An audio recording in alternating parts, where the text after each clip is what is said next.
नई नवेली बहू को इन 5 कारणों से मायके में ही खेलनी पड़ती है पहली होली। होली से कई परंपरा जुड़ी हुई हैं। परस्पर के मामले में समृद्ध भारत देश में हर परंपरा से एक कहानी और कारण जुड़ा होता है। कुछ कहानियों के घटित होने के बाद कुछ मान्यताएं भी आ जाती हैं। होली से भी एक परस्पर यह जुड़ी हुई नई बहू अपने ससुराल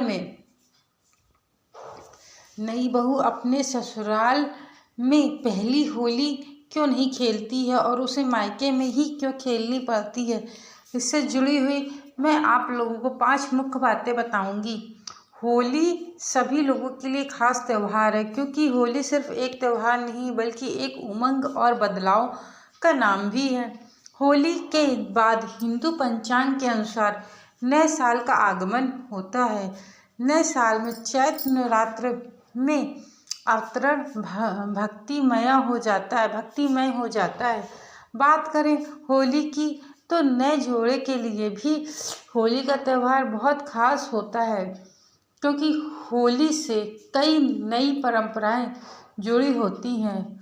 होली की एक परंपरा यह भी है कि नई बहू ससुराल में अपनी पहली होली नहीं मनाती है, बल्कि पहली होली मायके में मनाई जाती है। आइए इसके अलावा और भी कारण जानते हैं कि नई बहू को अपनी पहली होली मायके में ही क्यों मनानी चाहिए।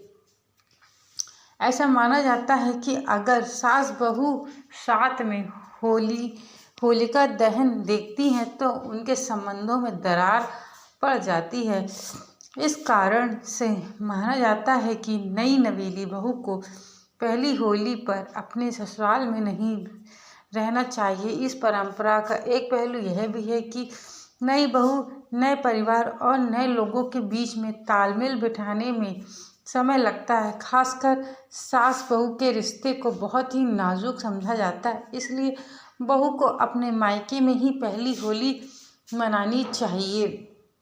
ऐसी मान्यता है कि पहली होली पर जब बहू अपने मायके आती है तो उसे एक बार फिर से हमें परिवार के बीच घुलने मिलने का मौका भी मिल जाता है। वहीं दामाद भी होली की शुभकामनाएं देने लड़की के घर आ जाते हैं। हिंदू परंपरा में विशेष अतिथि की तरह माना जाता है, इसलिए लड़की के मायके वाले अपने दामाद की बहुत आवभगत करते हैं, जिससे कारण परिवार का माहौल बहुत खुशनुमा हो जाता है। इससे पति पत्नी के बीच आपसी समझ बढ़ती है और रिश्ता मजबूत भी हो जाता है। होलिका दहन की कहानी के अनुसार जब होलिका भक्त प्रहलाद को अपनी गोद लेकर बैठ गई थी तो भक्त प्रहलाद बच गया था, लेकिन होलिका आग में जलकर मर गई थी। मान्यता है कि कुछ ही दिनों में होलिका की शादी होने वाली थी। इस कारण होलिका से मिलने उनकी होने वाली सास और पति हिरण्यकश्यप के राज्य में आए, लेकिन जब उन्हें पता चला कि होलिका आग में जलकर भस्म हो गई है तो उन्हें इस बात का विश्वास नहीं हुआ। तभी होलिका की सास इस सच के बारे में जानने के लिए उस जगह पर पहुंची जहां पर होलिका जलकर भस्म हुई थी। वहां जाने पर होलिका की सास हो राख में होलिका की गहने मिले, जिसे देखकर होलिका की सास को सदमा लग गया और वह बेसुध हो गई। कहा जाता है कि इसी सदमे से होलिका की सास की भी मृत्यु हो गई थी। ऐसा माना जाता है कि अगर नई बहू मायके में पहली होली मनाती है तो उसके जीवन में मनाती है तो दंपत्ति संतान बहुत ही सुंदर, स्वस्थ और भाग्यशाली होती है। इस कारण से नई बहू अपने मायके में ही पहली होली मनाती है। अगर नई बहू गर्भवती है तो फिर उसे मायके में ही पहली होली मनानी चाहिए। इसका एक पहलू यह भी था कि होली में घर में बहुत ही चहल पहल मची रहती है। ऐसे में गर्भवती स्त्री को आराम करने का मौका नहीं मिल पाता। इस कारण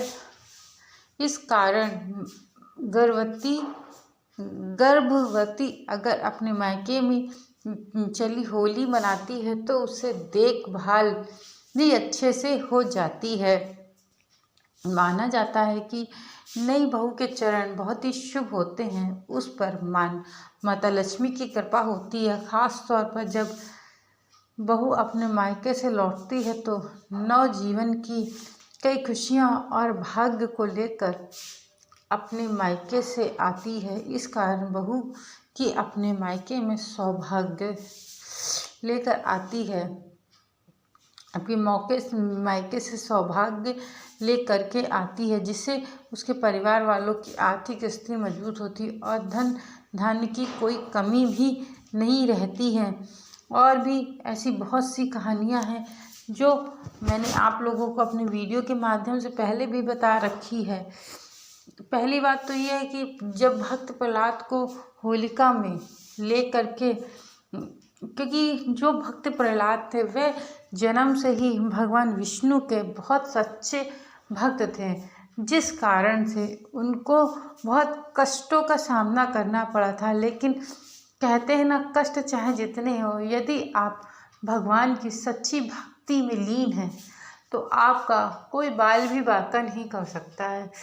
चाहे जितने कष्ट आए आपके जीवन में, चाहे जितनी प्रॉब्लम्स आए, सब दूर हो जाती हैं। बस धैर्य की आवश्यकता होती है और निरंतर भगवान पे भरोसा करने की आवश्यकता होती है।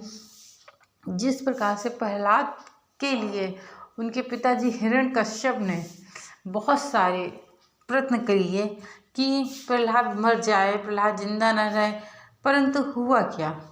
हुआ ये कि भक्त प्रहलाद जीवित रहा, क्योंकि वह भगवान विष्णु का प्रिय भक्त था। भक्त ही नहीं, सच पूछो तो भगवान विष्णु जो प्रहलाद को जो मानते थे वह अपने पुत्र के भांति मानते थे। पुत्र उनके भक्त कम, प्रहलाद उनका पुत्र ज़्यादा था। उसको बिल्कुल अपने पुत्र के भांति ही मानते थे। जैसे ही उसके ऊपर कोई विपत्ति आती थी स्वयं आकर के खड़े हो जाते थे। हिरण्यकश्यप ने बहुत सारे प्रयत्न किए, एक कमरे में, एक काल कोठरी में बंद कर देना, उसको जेल में बंद कर देना, सांप वाली कोठरी में बंद कर देना। इन सब चीज़ों से उसको बिल्कुल भय नहीं लगा। बस जिस जगह पर बैठता वह एक ही नाम जपता था, नमो भगवते वासुदेवाय, नमो भगवते वासुदेवाय। आप सोचिए इस मंत्र में कितनी शक्ति होगी। नमो भगवते वासुदेवाय में ओम नमो भगवते वासुदेवाय, मतलब भक्त प्रहलाद ने भगवान विष्णु को अपनी ओर खींच रखा था और उसकी जगह जगह पे भगवान विष्णु मदद करते रहते थे, क्योंकि उसको भगवान विष्णु का पुत्र था। और इसी कारण से प्रहलाद भगवान विष्णु का भक्त था। इसी कारण से जो हिरण्यकश्यप था वह चाहता था कि ये विष्णु की पूजा ना करके यह मेरी पूजा किया करे, क्योंकि प्रहलाद जो था एक दैत्य कुल में जन्मा हुआ था, परंतु गर्भ अवस्था से ही बहुत अच्छी अच्छी बातें उसकी माँ ने सुनी पढ़ी थी। इस कारण से प्रहलाद जो था वह भक्ति स्वभाव का था और अपने दैत्य कुल से बिल्कुल अपोजिट था। मतलब वो दैत्य कुल में ना होके वो देवताओं के कुल में था, ऐसा माना जाता है, क्योंकि वह भगवान विष्णु का बहुत बड़ा भक्त था। मेरे द्वारा बताई गई यही नई जानकारी आप लोगों को अच्छी लगी हो तो चैनल को लाइक, शेयर और सब्सक्राइब करना मत भूलिएगा। Thank you so much video को वॉच करने के लिए।